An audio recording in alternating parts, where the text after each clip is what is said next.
So I was informed on January 27th, 2021 by the City Forestry Department that I had 36 ash trees infected with emerald ash borer, which was all of my ash trees. And I decided to do the job myself. I have a rather large property. Access issues to the back part of the property would have made it very expensive to hire this job done. And I did nearly the entire job with that Milwaukee electric chainsaw and two Milwaukee 12 amp hour HD batteries and two chain bars and half a dozen chains. I did not take the time to sharpen chains or any of that.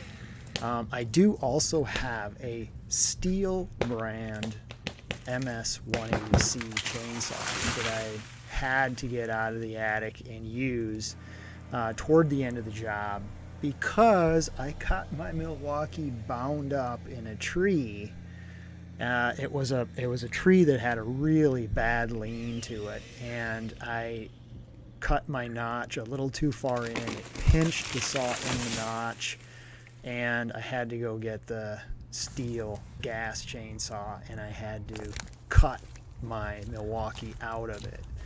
So I really wanted to say that I did the whole job with the Milwaukee electric chainsaw, but I didn't. I had to switch back and forth a little bit toward the end of the project, but I really tried to actually do the entire project with the Milwaukee electric. You know, and some of the advantages to having the electric chainsaw are, right here, for example, this was a Saturday. I started working on these trees in the morning before 8 a.m. and I'm right next to my neighbor's house here. And I was not the guy that woke the neighborhood up at 7:30 a.m. with a chainsaw because I had the Milwaukee electric. I could go in there and start working and not attract a lot of attention to myself.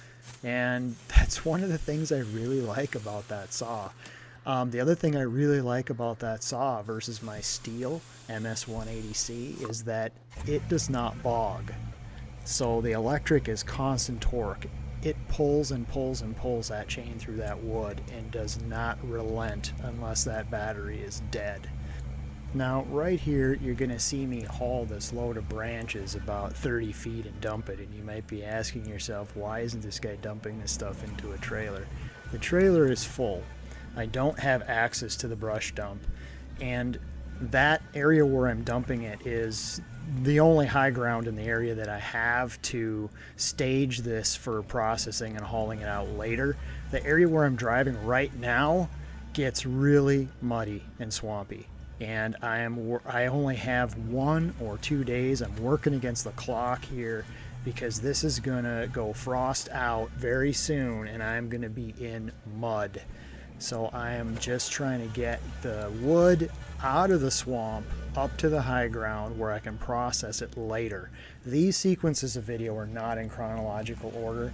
The sequences you'll see later are actually done earlier in the season in February, and fortunately we had a very hard freeze about a week and a half at 20 below zero Fahrenheit, and really helped to make the ground nice and solid.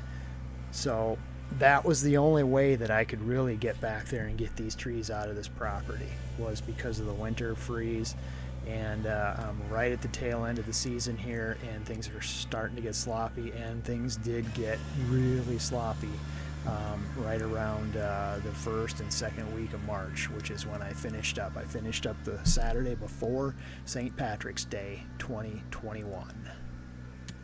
I filled up my trailer and hauled it to the brush dump 15 times in total.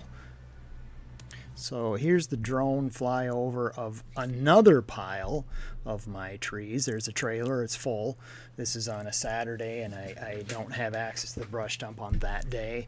And here's a little flyover of the other lumber pile from the sequences you'll see later. Off into the background there is the area where I was just now cutting down trees in the previous sequence of video, and I'm showing you the backyard, and I am going over to, you can see the path that I made on the frozen ground. It's starting to frost out, and I still have brush back there I need to haul out, and I took that two-wheel trailer that you saw behind my GMC Yukon XL, and I pulled it back there, and I nearly got it stuck hauling that brush out of there. And this is how I made the path.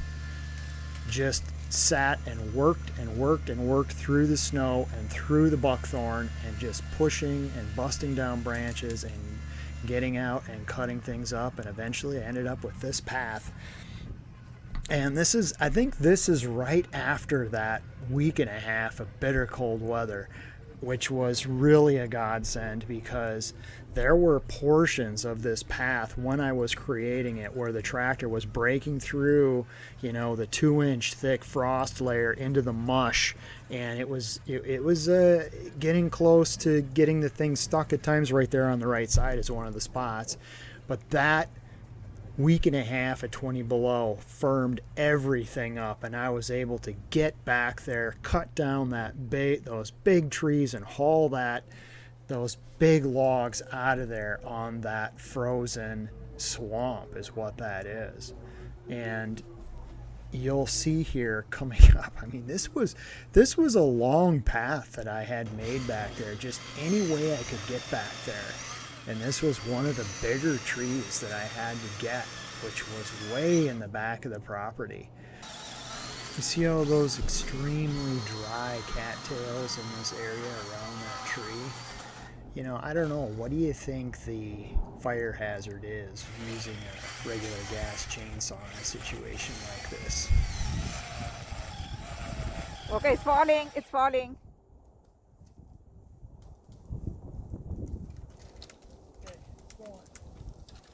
It's going.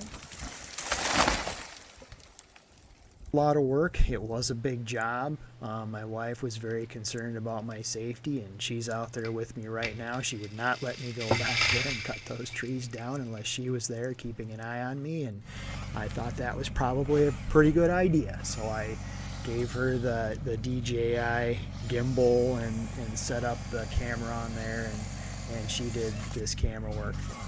And a lot of work, but we got it done. So that tree I cut down is in my way. I need to get through here to get to two more large trees that were the farthest away from the house. The house is at the front of the property. This is at the way back of the property. So I'm just moving this stuff out of the way, and I'm going to get to those last two trees way in the back, and I had to clear out a big area, because if I drop those trees into the cattails without, you know, pushing the snow and the cattails out of the way, it would be very difficult to get all the branches, because I had to get all the branches larger than 1 inch out of there. And so I cleared out the area. I felled the trees in the area that I cleared. So these two trees here were my highest priority, my biggest worry, because they are right in like standing water swamp. That area right there is an ice skating rink. It is frozen water, and I needed to get these trees out of there before frost out and everything melted. Now, the Milwaukee chainsaw, right here you can see where I have concerns about bending the chain bar. Okay, if you look at this, you can see that I have to hold the saw away from the tree, because the saw wants to pull itself into the tree, of course. And what happens is, because of the way, the shape of the handle, the shape of the front plastic face there, because there's such a right angle to the saw bar, there's a tendency for the saw to pull itself toward the wood and bend the saw bar. And that is one of the issues with this saw that you have to be aware of. Compared to my Stihl MS 180C, the handle on the Milwaukee sticks out a lot farther The Stihl seems to be better designed in the way that they shape the handle, the way that the sawbucks stick out the front. The sawbucks on this Milwaukee are really too short, and I don't know if they do that to try to maintain the measurement of the length of the saw bar, but they're too far back, and that plastic front face, when it pulls in, can hit before the sawbucks do, and that creates another issue with the saw trying to bend the saw bar, the chain bar.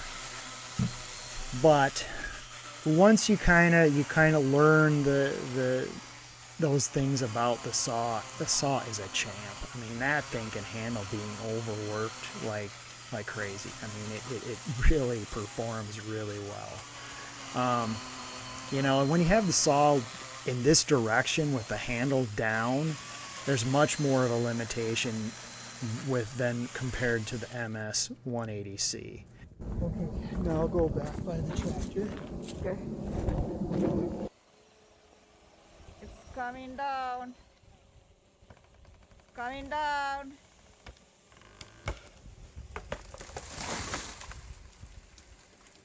Woohoo! Yay!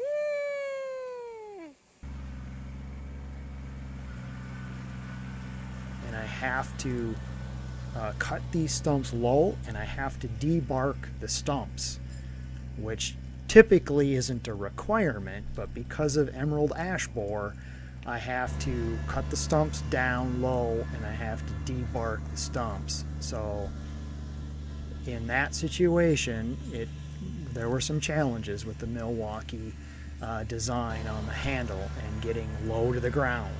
I was a little more limited in the direction and orientation that I could hold the saw and get a cut close to the ground. And there were some cases where I did have to cut it higher up and cut the stump off again after.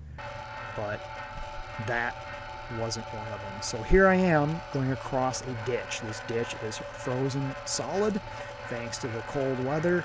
And then I'm crossing an even bigger ditch right here. This smooth part right there that I'm going over right now, that is water. That is frozen water in a ditch. And this area right through here was really tough getting my path built. The Kubota was such a champ through this whole thing. I never could have done this job without it.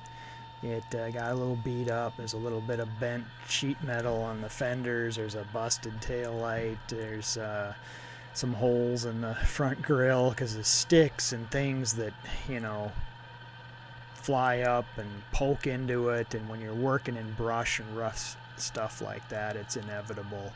But I'll get it all fixed up and shined up.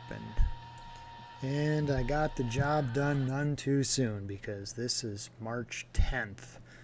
And I've got frost starting to go out. There's still frost in the ground, which is why I get this top layer of water. When the frost actually goes out, that water disappears into the mush of the wetland. But there's a little bit of an interval where I've got frost that kind of holds that top melting layer like that, and the ducks love it. They come right on in, and I love it too. It's always fun in the spring to see the ducks. And I did actually have a cool frosty morning after this, and I took the Kubota and I pulled my flatbed trailer back here, and I cleaned up these last little piles of brush. You can see coming into view on the right side, there's two little piles of brush. I put those into the trailer, and then I picked up some other stuff, and I almost got stuck pulling that trailer out of there. And here's St. Patrick's Day. We had a frosty morning. You can see it's frost out on the ditch. There's open water there, but I am all done. And now you know what I've been doing for the last 6 weeks instead of posting YouTube videos. So thanks for watching.